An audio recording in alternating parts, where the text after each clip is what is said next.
তো চলুন একটু দীঘা থেকে ঘুরিয়ে নিয়ে আসি। বাসে করে যাবেন? না, বাসে নিয়ে যাবো না। ট্রেনে করে যাবেন? না না না, ট্রেনে নিয়ে যাবোই না। তাহলে কিসে করে যাবেন? দেখতে পাচ্ছেন, তাহলে আর বলবো না। আমাদের 2 চাকা নতুন নতুন কিনেছি বস, একটু তো ভাব নেবই, কি বলেন? তখন ছিল আমাদের কচ্ছি মতো বয়স, আর কচ্ছি মতো করে একটা শখ করে চলে গেছিলাম দীঘাতে, তাও আবার এই 2 চাকা নিয়ে। তো যেতে যেতে একটাই গান করছিলাম, এই পথ যদি না শেষ হয় তবে কেমন হতো তুমি বলো তো, লা লা লা লা।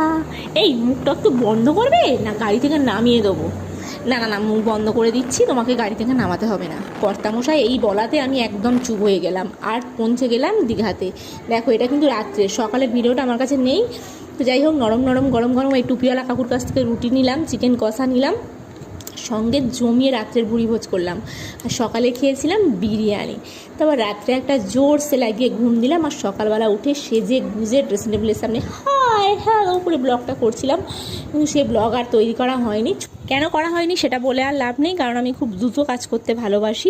যাই হোক, এটা 3.5 বছর আগেকারের ভিডিও, 3.5 থেকে 4 বছর আগেকারের ভিডিও, মানে তখন আমি প্রেগনেন্সির আগের কথা বলছি। আর এখন আমার ছেলের বয়স প্রায় 2.5 বছর। এখানে যাওয়ার পিছনে লম্বা কাহিনী আগে, সে না হয় অন্য একদিন বলবো। আর ওই যে মানে প্রথমেই যে ওই বাচ্চা মেয়েটিকে দেখলেন, আমাদের দুজনের কাছেই ও একটা লাকি চ্যাম্পস। ওখানে গিয়ে আমরা একটা মানত করেছিলাম, আর সেই মানত আমাদের পূর্ণ হয়ে গেছে। আর সেই জন্যে কেন জানি না, মনে হয় ও আমাদের জীবনের একটা লাকি চ্যাম্প। আর সেটা হলো আমাদের পুত্র। বাবা চন্দনেশ্বরের কৃপায় আজ আমাদের কোল আলো করে আমাদের একটা ছোট্ট সন্তান আছে।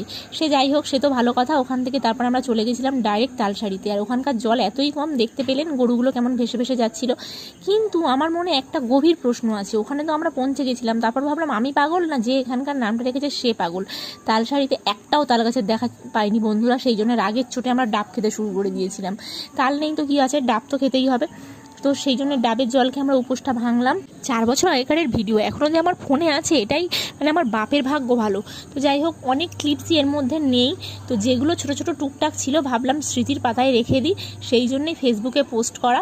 কিছু ভিডিও আমার কর্তার কাছেও ছিল, সেগুলো চেয়েও পাওয়া যায়নি, তার ল্যাপটপে একদম বিলুপ্ত হয়ে গেছে। যাই হোক, তারপরে আমরা শশা মাখা খেতে চলে এলাম। ওখানে কাকিমা আম মাখাও করে দিচ্ছিল, কিন্তু ওটা খেয়েও পেট সানেনি। সেই জন্যে কর্তা খেলো ঘুগনি মুড়ি, আমি খেলাম ডিম টোস্ট।